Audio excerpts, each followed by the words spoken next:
या honey trap मंत्र्यांचं करायचं काय? या मुर्दाड मंत्र्यांचं करायचं काय?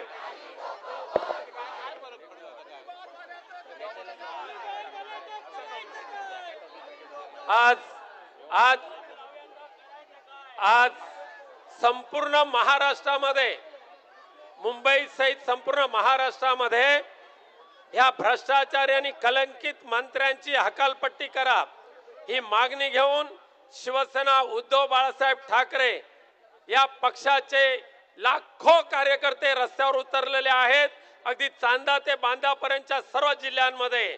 आणि म्हणून या मुंबईतील आपल्या शिवसैनिक कार्यकर्त्यांना संबोधित करण्यासाठी मी माननीय उद्धव साहेबांना विनंती करतो.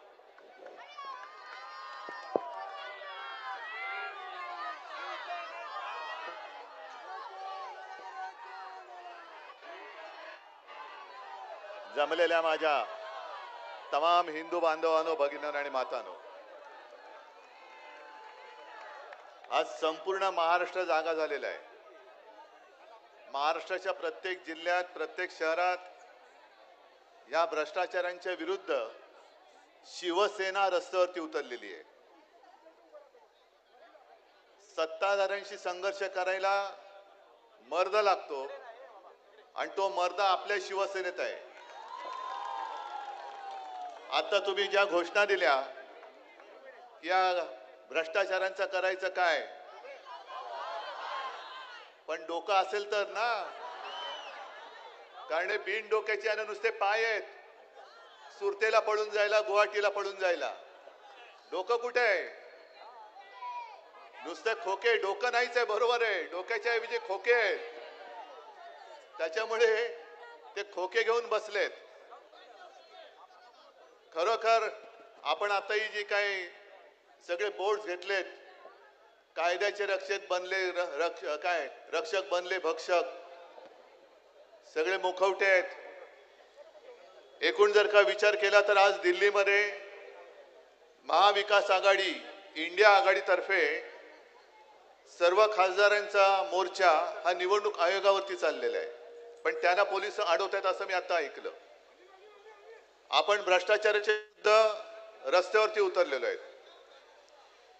ही जी काय जुलूमशाही चाललेली आहे त्याच्या विरोधामध्ये आता जनतेला उतरावंच लागेल आणि जनता उतरते. वाट बघते कोण आहे, नेतृत्व कोण करते. लाज एका गोष्टीची वाटते की आपण दरवेळेला सांगतो की छत्रपती शिवरायाचा महाराष्ट्र, शाहू फुले आंबेडकरांचा महाराष्ट्र, साधू संतांचा महाराष्ट्र, नेहमी महाराष्ट्र देशाला दिशा दाखवतोय असा आपला गौरवशाली अभिमान वाटणारा हा महाराष्ट्र या भ्रष्ट आघाडीने कितव्या रांगेत नेऊन बसवलाय.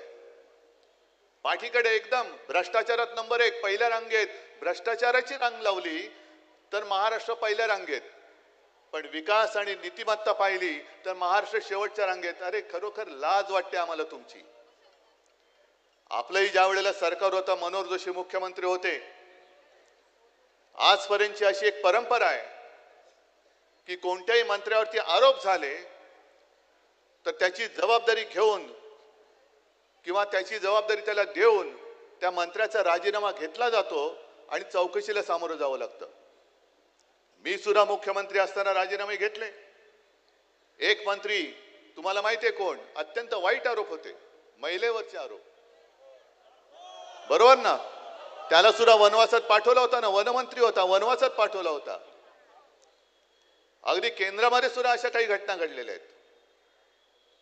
मनोहर जोशी मुख्यमंत्री असताना 5 मंत्र्यांचे राजीनामे, शोभाताई फडणवीस, शिवणकर होते, घोलप होते,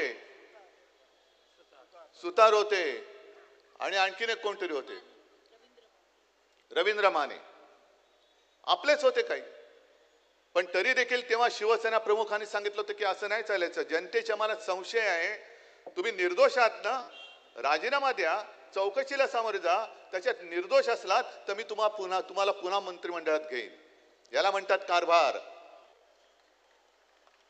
याला म्हणतात मग ते जे काय आहे ना शब्द जनताभिमुख. आता जनताभिमुख नाहीच आहे, नुसतं पैसे गिळणारं मुख आहे यांचं. ज्या पद्धतीने नुसते आरोप नाही केले आपण, अंबादास दानवे आहेत, अनिल परब आहेत.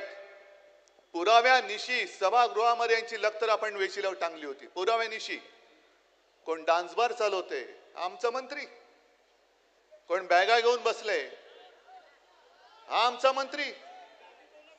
पण एक गोष्ट विचित्र किंवा चांगली अशी पाहायला मिळाली की जसं अभ्यास कोणताही असो, तुमची आवड कोणतीही असो, पण तुम्हाला सत्ता टिकवण्यासाठी कोणतं तरी मंत्रिपद आपल्याला द्यावं लागतं. पण पहिल्या प्रथम असं झालं की एका व्यक्तीला आवडीचं खातं मिळालं. कोण? रमी मंत्री. हे रमी मंत्री आहेत. क्रीडा मंत्री कुठे आहेत? शेतकऱ्यांची चेष्टा करतात, शेतकऱ्यांची थट्टा करतात आणि भर सभागृहामध्ये रमी खेळतात तुम्ही. मग कशात रमतात तुम्ही? शेतकऱ्यांना कर्जमुक्ती करण्यासाठी यांच्याकडे पैसे नाही, शेतकऱ्यांच्या प्रश्नांकडे वेळ द्यायला यांच्याकडे वेळ नाहीये, लक्ष द्यायला वेळ नाहीये. आणि देवेंद्र फडणवीस, आम्हाला वाटलं होतं की त्या भाजपचे हे कोणतरी परंपरा पुढे चालवणारे असतील. पुराव्यानिशी आरोप केल्यानंतर बिना चौकशी कसली करताय? चौकशी करायची गरज नाही, मंत्र्यांची हकालपट्टी केली जाईल अशी आम्हाला अपेक्षा होती, असा विश्वास होता. पण मुख्यमंत्री सांगतात नाही, आम्ही त्यांना समज दिलेली आहे की यावेळेला रमी नको खेळू, 3 पत्ती खेळ.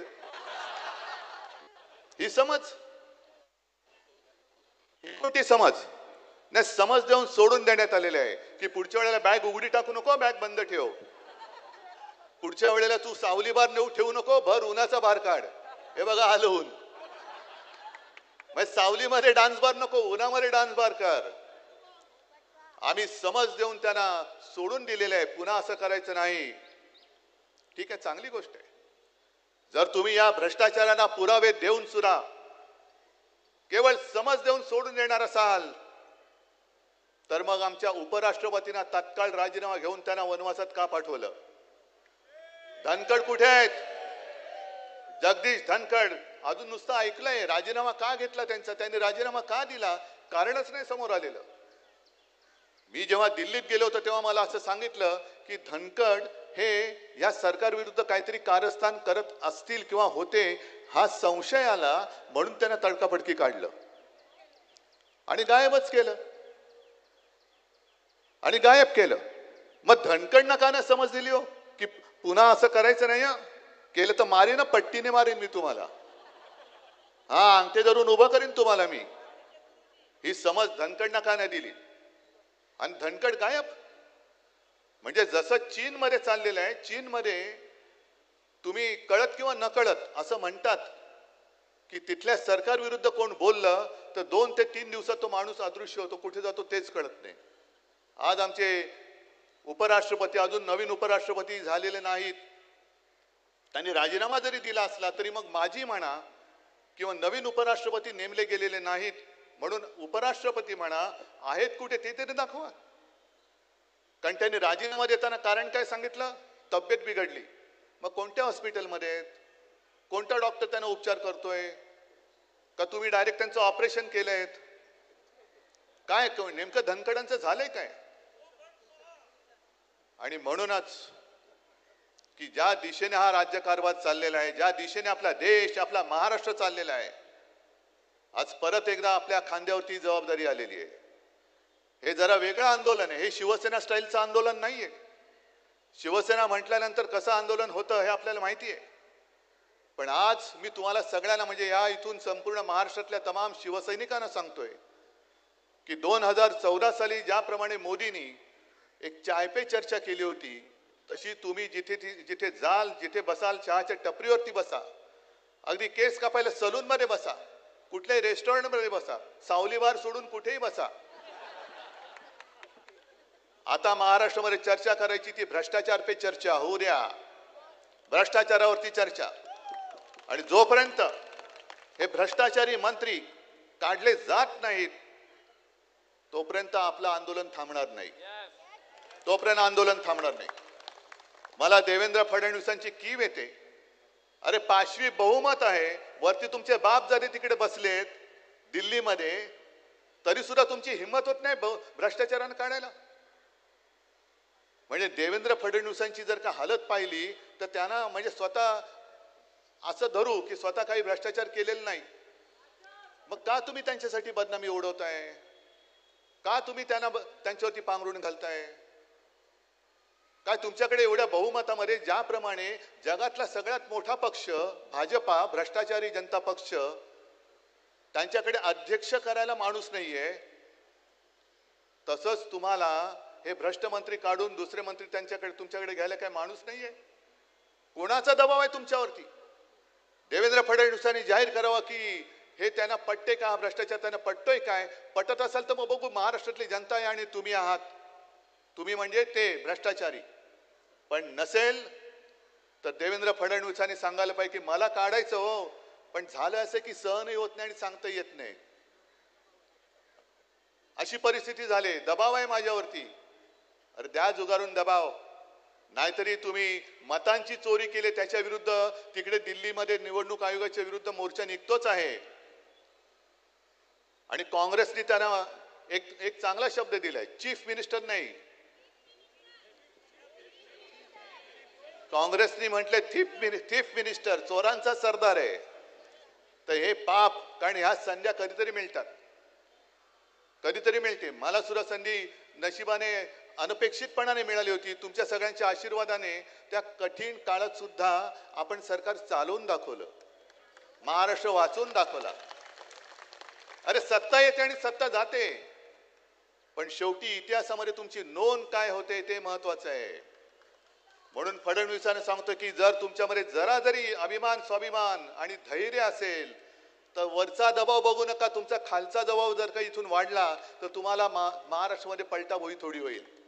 आणि म्हणून ही आजपासून सुरुवात झालेली आहे. ज्या ज्या पद्धतीने जनतेमध्ये हा भ्रष्टाचार पोहोचवता येईल त्या पद्धतीने पोहोचवा.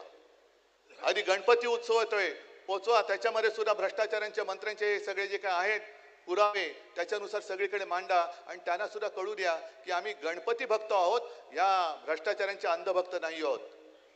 एक महाराष्ट्रामध्ये जो आवाज उठला आणि महाराष्ट्राने पुढाकार घेतला तर मला खात्री आहे की ह्या येऊ घातलेल्या हुकुमशाहीच्या विरोधात संपूर्ण हिंदुस्थान उभा राहिल्याशिवाय राहणार नाही. आणि आजचं आपलं ठिकाण हे शिवतीर्थच आहे, शिवाजी पार्क आहे, दसऱ्याला भेटणारच आहोत, त्यावेळेला तर बोलेनच. पण आज या शिवाजी पार्क मधून आपण ही भ्रष्टाचार जाळून टाकणारी मशाल घेऊन महाराष्ट्राच्या कानाकोपऱ्यात जाल आणि महाराष्ट्राला योग्य दिशा दाखवाल असा विश्वास व्यक्त करतो.